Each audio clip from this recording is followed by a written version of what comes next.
Асуулт ерөнхийдөө бараг л давхсаж байна да. Лүндээ дарга сая хэлэхдээ бол үндсэндээ бас нэг хүнд чиглээгүй яг одоо дархлаагаа бий болгосон ийм одоо хууль байх ёстой гэж яах шиг байна л да. Өөрөө бол та одоо үндсэн хуулийн бол ганц одоо ноён нуруу энэ дотор бол одоо биднийг үндсэн хууль руу чиглүүлж идэг юм шүү дээ. Тэгээ бид нар ч буцаад энэ дархлаа гэдэг юм дуугаар алдчих гээд байх шиг байна. Энийг л одоо устгаад байх шиг байна.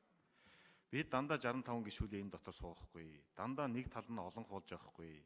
Энэ ардчил бий болж байгаа энэ нөхцөл байдалд энэ парламент гэдэг юм дотор чинь олон намын оролцоо бий болж орж байна. 20 дээрээч байдаг юм уу? Өшөө би даагчид орж ирнэ. Тийм нөхцөл яах вэ? Тийм нөхцөл одоо энэ хуулийн чинь үндслэлээр ямар нэгэн зүйл байх ёстой шүү дээ. Ингэсэн тохиолдолд олонхороо ийм үндслэлээр энэ одоо спикерийг солиноч гэдэг юм, огцруулнаач гэдэг юм одоо юу гэх юм бүүмэд. Тэр үед бид нар яах юм бэ? Тэр үед одоо нэг дундаасаа урд өмнө бид нарт энд гарч ирсэн шүү дээ. Засгийн газар огцруулах зөндөөл юм гарч ирсэн. Энд засгийн газрын дундаж нэг нас нь бол ерөөсөө бараг 1.5 жил гэдэг баха, бараг нэг тиймэрхүү хүртэл хугацаа гарч иж байгаа шүү дээ. Энтэй адилхан өнөөдрийн энэ нөхцөл байдал солигдсон тохиолдолд энэ улсын их хурлын дарга хинч байж болно. Энийг дахиад солих нөхцлүүд нь ийм ойрхон гараад байх юм биш. Тэгэхээр тэр сая асуугаад байгаа асуулт чинь дахиад асуухдах гэдэг шүү дээ. Үндслэл байх ёстой. Аль нэгэн бүлэглэлд аль нэгэн одоо намын цөөхч байд юм уу? Санал гаргахдаа энэ спикер ийм үндслэл байгаа тул гэж яагаад ямар нэгэн үндслэл байж явах ёстой энэ дэр. Үндслэл байх ёстой. Түүнээс биш одоо олоход таалагдахгүй олонхын одоо юу гэдэг цөөхөд таалагдахгүй ч гэдэг юм уу ийм одоо сэтгэлийн хөөрлөөч байдаг юм уу? Нөгөө албан тушаал ин хөөрлөөч байдаг юм уу? Сонирхлоорч байдаг юм уу? Ингэж авч хаях ийм нөхцөл байдал өнөөдөр бий болчих гээд байна. Бий болчих гээд. Тэгэхээр энэ дээр одоо тэр тусмаа дүндээ дарга та үндсэн хуулийн одоо хамгаалагчийн хувьд одоо өнөөдөртэй л одоо хамгаалагч нь болж байгаа. Энэ дээр хатуу зогсмоор байна. Энэ хүмүүстэй ойлгуулмаар байна. Бас нэг санаа гарсан шүү дээ. Яах вэ? Энэ хүндэн зориулж байгаа бол хүнийг авчи, сольчи. Тэгээд ард дээр нь харин энэ хуулиа буцаага та нар хэвэнд нь оруулчихасаа гэж бас нэг тийм санд гарч ирсэн баха.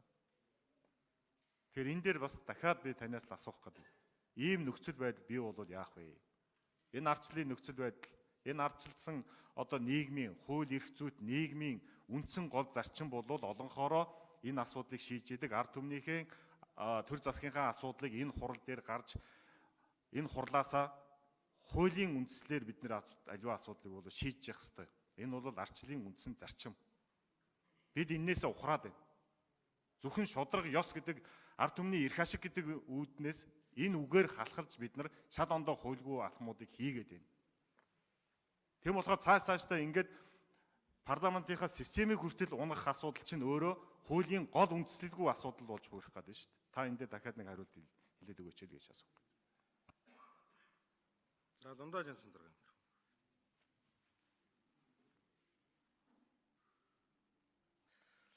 Их хурлын хуулинд бол дор дурдсан тохиолдолд улсын их хурлын даргыг чөлөөлөх, огцруулах асуудал улсын их хурлын даргын бүрэн эрхийн хугацаа 4 жил байна. Дор дурдсан тохиолдолд улсын их хурлын даргын бүрэн эрх хугацаанаас өмнө дуусгар болно. За тэгэхээр дор дурдсан тохиолдолд тэгээд тэр гипотезийг бичихтэй бол одоо улсын их хурлын гишүүдийн олонх гарын үсэг зурж одоо чөлөөлөх санал оруулсан гэж ингээ бичгээр санал оруулсныг их хурл хүлээж авсан гэж бичгээр үндсэн нь бол хэлбэрийн хувьдаа бол одоо зөрчил байхгүй болох юм аа. Харин та нарын яриад байгаа агуулгын хувьд бол тухайн тохиолдолд зориулж хууль өөрчлөх үгүй юу гэдэг ялангуяа тэр дотор органик хууль энэ үндсэн хуульчилсан хуулийг яаж өөрчлөх вэ гэдэг асуудал бол асуултын тэмдэгтээ үлдэж байна. Ерөн цаашдаа Монгол улсын энэ төрийн тогтолцоо тэр дотроо хууль тогтоох байгууллага, ерөнхийлөгчийн харилцаа, их хурал засгийн газрын харилцаа энэ холбоотой хууль тогтоомжоо бол боловсронгуй болгох шаардлага бол ерөөсөө алхам тутамд бидэнд бол одоо таарж байгаа нь бол харагдаж байна. Ийм учраас одоо намайг нэг үндсэн хуулийн нэмэлт өөрчлөлт гэхээр нэг хэсгийнх нь аллерги хөдлөх байх л да. Ер нь бол шаардлагатай байна. Солонгос улсад бол 2 жилээр хийж байна.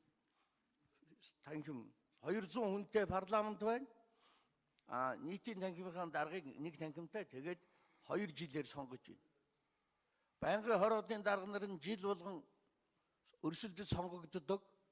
Их хурлын дарга, дид дарга яхаараа 4 жилийн хугацаатай тэгээ маш их дархлаатай болчдөг ингээд бас амд санал байдаг л.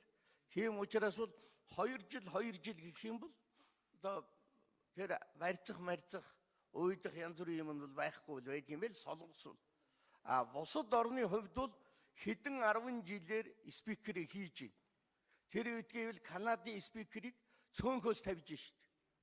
Тэр хүн итгэлийн хүлээсэн учраас тэр танхимын гишүүдийн. Тэгээ өөрөө болохгүйгээд тийм заншилтай 3 гишүүн гараад түрээд тэр эндэр дээр нь суулгаж байна. Тэгэж хүлээн зөвшөөрөгддөг юм байна. Энэ мэтлэнгээр биш орны бол дуршлаг байна. Тэгэхээр бид парламент ёс энэ парламентын ардчил төлөөллийн байгууллагын үйл ажиллагааг боловсронгуй болгохын тулд цаашид парламентын засаглалтай улс байхгүй юу? Би бол харин ярьж шít парламентын засаглалтай улсын хувьд энэ асуудлыг бол цаашид боловсронгуй болгох асуудал бол байна гэдгийг бол одоо харуулж байна. Тэгээ би гишүүдийн гар дээр бол энэ орны энэ парламентын жишг энэ лавлгаануудыг бол бид тавина. Гэхдээ бид гадаадаас хуулбарлахтай биш ээ. Ер нь бол одоо Монголын парламентын дарга гэдэг бол үргэлж солигдоод байдаг биш. Ер нь бол буур суурьтай төвийг сагсан тэр энэ нам 1% гишүүн нэг бие даагч гэлгүй цөмийнхэн эрх ашгийг тэгш хамгаалдаг энэ эрх зүйн нөхцөлийг бий болгох нэг намаас хамааралтай байдгийг боловсруулах ийм шаардлага бол байгаа гэдгийг бол хүлээмжшөөрч байна. Тэгээд одоо яг энэ хуулиндаа бол одоо өөрчлөлт хийж байна. Энэ За нэмэх үү? За гişүүд асуулт хариулт авах.